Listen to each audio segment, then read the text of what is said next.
এখানে দুজন ব্যক্তি যারা রাস্তা দিয়ে হাঁটতে হাঁটতে যাচ্ছে। এবার এই ব্যক্তি পাশে থাকা ব্যক্তিকে বলছেন, আচ্ছা বন্ধু, রিয়া সন্ধ্যাবেলা ডান্স করে। এবার এই কথাটি শুনে তুই বলতে পারবি যে রিয়ারা কয় বোন? এ কথা শুনে সেই ব্যক্তি অবাক হয়ে যায় আর বলে যে আমি তো রিয়াকেই চিনি না, তাহলে কিভাবে জানবো যে রিয়ারা কয় বোন?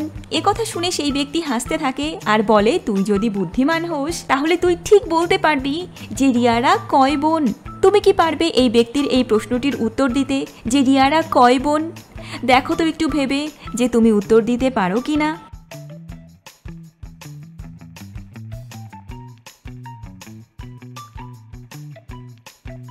অনেক ভাবনা চিন্তা করার পরেও এই ব্যক্তি বলতে পারলো না যে রিয়ারা কয় বোন, যেখানে এই ব্যক্তি বলেছিল রিয়া সন্ধ্যাবেলা ডান্স করে।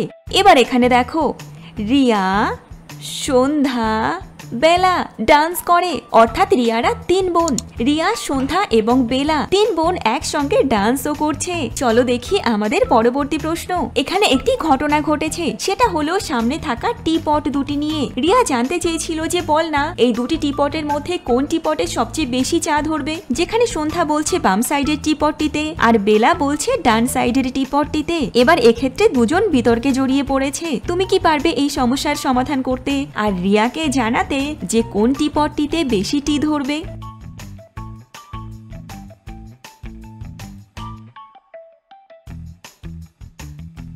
আসলে বড় টিপটটি সাইজে বড়, যার মধ্যে বেশি পরিমাণে চা ধরার কথা ছিল, কিন্তু খেয়াল করে দেখবে যে বড় টিপটটিতে একটি হোল রয়েছে, যে জন্য বড় টিপটটিতে যতটা চা ধরবে তার থেকে ছোট টিপটটিতে বেশি ধরবে। এর কারণ ছোট টিপটটিতে চা ঢালার জায়গাটি একটু ওপরে রয়েছে আর তাই তুলনামূলক বেশি চা ছোট টিপটটিতে ধরবে। যদি তুমিও এরকমটা অনুমান করে থাকো তাহলে তুমি সঠিক আনসার দিয়েছো।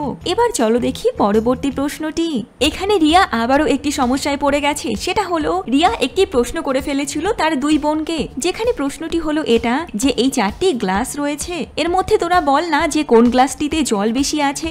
একথা শোনার পর সন্ধ্যা এবং বেলা আবারও দুজনের মধ্যে তর্ক বিতর্কে জড়িয়ে পড়ে, যেখানে একজন বলে প্রথম গ্লাসটিতে আর একজন বলে লাস্টের গ্লাসটিতে। এবার তুমি কি পারবে রিয়ার এই সমস্যার সমাধান করে দিতে? দেখো তো খুব ভালো করে এই গ্লাস 4টিকে আর দেখে এটা বলো যে এই গ্লাসের মধ্যে কোনো গ্লাসে কি জল কম বেশি আছে নাকি সবকটি গ্লাসে একেবারে সমান জল রয়েছে।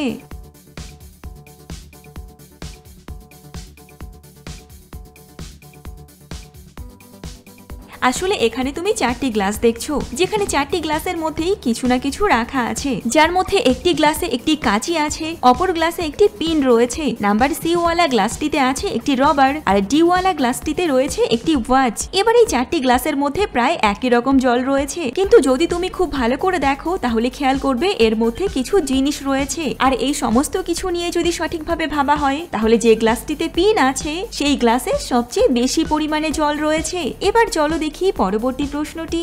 এখানে তুমি দেখছো একটি বোর্ড আছে, যে বোর্ডে কিছু লেখা আছে। এবার সন্ধ্যা তার ফ্রেন্ডকে প্রশ্ন করছে যে বলতো এই বোর্ডে যে শূন্যস্থানটি রয়েছে সেখানে কি বসবে। একথা শুনে সন্ধ্যার ফ্রেন্ড অবাক হয়ে যায় আর বলে যে আমি কিভাবে জানবো? এখানে অদ্ভুত ল্যাঙ্গুয়েজে কিছু লেখা আছে যার সম্পর্কে আমার কোনো আইডিয়াই নেই, এই ল্যাঙ্গুয়েজ আমি কখনো পড়িনি। তুমি কি পারবে সন্ধ্যার ফ্রেন্ডের আগে সেটা অনুমান করতে যে এই শূন্যস্থানে কি বসবে?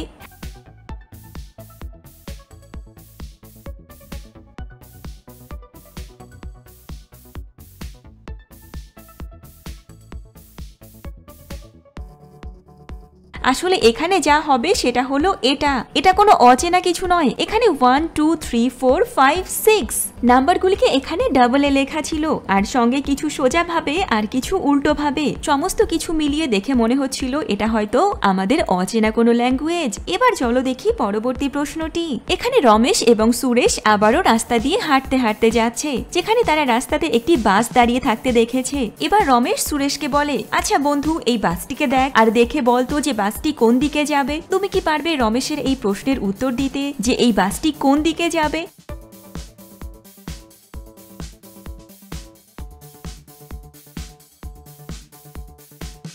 আসলে যে বাসটি তুমি দেখছো সেই বাসটি ডান দিকে যাবে। এর কারণ হলো বাসের ডোর বাম সাইডে থাকে, আর তাই জন্য যে বাসটি দেখছো এই বাসটি ডান সাইডে যাবে। যে সমস্ত দেশে বাম সাইড দিয়ে যাতায়াত করা হয় সেখানকার বাসগুলিতে ডোর বাম সাইডে থাকে। এবার চলো দেখি পরবর্তী প্রশ্নটি। এবার রিয়ার দিদি রিয়াকে প্রশ্ন করে যে রিয়া, টেবিলের ওপর থাকা এই 3টি জিনিস দিয়ে তুই একটি শব্দ বানাতে পারবি। এটা শুনে রিয়া অবাক হয়ে যায় যে এই 3টি জিনিস দিয়ে কিভাবে কোনো শব্দ হতে পারে। তুমি কি পারবে বলতে যে টেবিলের ওপর থাকা এই 3টি জিনিস একসঙ্গে মিলে কোন শব্দটি তৈরি করছে?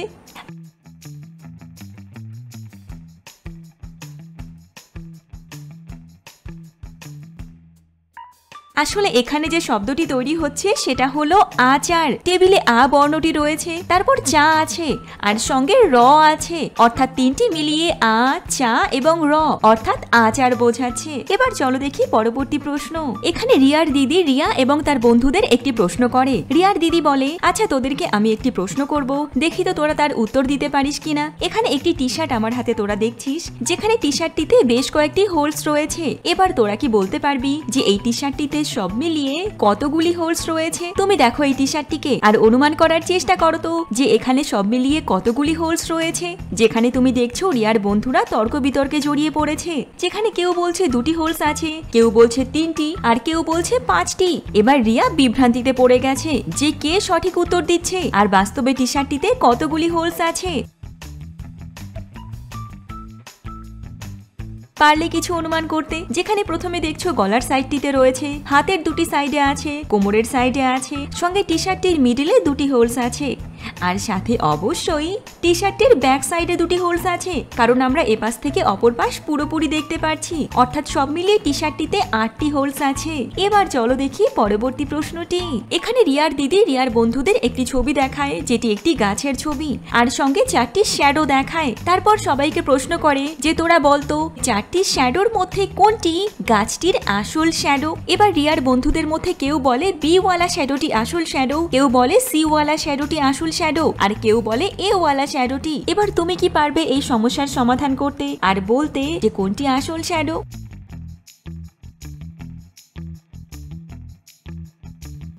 প্রথমত সি ওয়ালা যে শ্যাডোটি সেটির গোড়ার দিক আলাদা হওয়ার জন্য এটি প্রথমেই বাদ হয়ে যায়। এরপর এ ওয়ালা শ্যাডোটি, যেখানে এই শ্যাডোর মাঝের কিছু অংশে পাতা নেই। এদিকে বি ওয়ালা শ্যাডোটিরও বেশ কিছু এমন কারণ রয়েছে যে জন্য এটিও গাছটি থেকে আলাদা হয়ে যায়। আর খুব ভালো করে যদি তুমি দেখো তাহলে দেখবে ডি ওয়ালা শ্যাডোটির প্রতিটি পাত গাছটির সঙ্গে সম্পূর্ণভাবে মিলে যাচ্ছে, অর্থাৎ ডি ওয়ালা যে শ্যাডোটি সেটি হলো গাছটির আসল শ্যাডো।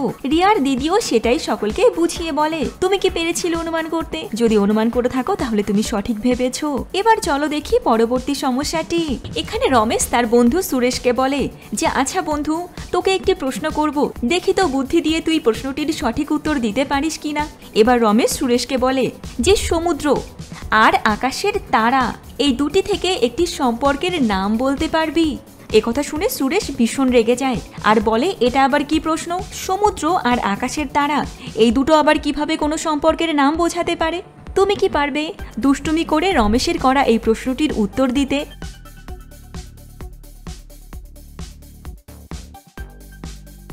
সুরেশ তো এই প্রশ্নের সঠিক উত্তর দিতেই পারলো না, আর বরং বিভ্রান্তিতে পড়ে রমেশকেই বকুনি দিল। এবার রমেশ বলে বাস্তবেই এখানে একটি সম্পর্ক তৈরি করা যাবে। এখানে সমুদ্র আছে, যেটাকে আমরা ইংলিশে বলি সি, আর পরে রয়েছে আকাশের তারা, যেটাকে আমরা ইংলিশে বলি স্টার। এবার দুটি মিলিয়ে তুই বল যে এখানে কোন সম্পর্ক বোঝাচ্ছে। এ কথা শোনার পর সুরেশ তক্ষুনি বলে দেয় যে আচ্ছা, এখানে তো সি স্টার বোঝাচ্ছে। তুমি কি পেরেছিলে অনুমান করতে?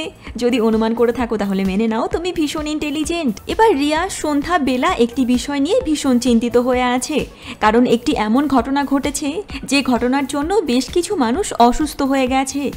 সেই ঘটনাটি হলো একটি খাবার, যে খাবারের মধ্যে ছিল পয়জন, আর সেই পয়জন মেশানো খাবার খেয়ে বহু মানুষ অসুস্থ হয়ে হাসপাতালে আছে, যেখানে প্রত্যেকেই এই 2 রকম খাবার খেয়েছিল।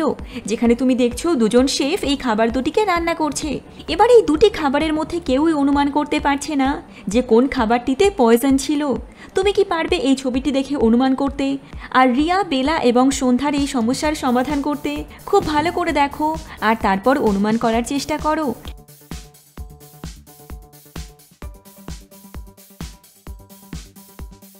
পারলে কিছু অনুমান করতে। যেখানে সন্ধ্যা বলে তার মন বলছে বাম সাইডে থাকা গ্রিন খাবারটিতে বিষ ছিল, এদিকে বেলা বলে ডান সাইডে থাকা খাবারটিতে বিষ আছে। তোমার কি মনে হয় কোন খাবারটিতে বিষ রয়েছে? আসলে যে খাবারটিতে বিষ ছিল সেটা হলো বাম সাইডে থাকা খাবারটি, কারণ বাম সাইডের খাবারটি যখন কুক করা হচ্ছিল তখনই পাত্র থেকে কিছুটা খাবার ছিটকে নিচে পড়ে যায়, আর সেই খাবার যখন একটি ইঁদুর খায় তখন সেই স্থানেই ইঁদুরটি মারা পর্যন্ত যায়। আর এটাই যথেষ্ট প্রমাণ যে এই খাবারটি সেই খাবার যার মধ্যে বিষ ছিল। যেখানে রিয়া, সন্ধ্যা এবং বেলার ডিটেকটিভ কাকু একই কথা বলে। তুমি কি পেরেছিলে অনুমান করতে? যদি পেরে থাকো তাহলে মেনে নাও যে তোমার ব্রেন ভীষণ পাওয়ারফুল। আজকের ভিডিওতে এই পর্যন্তই।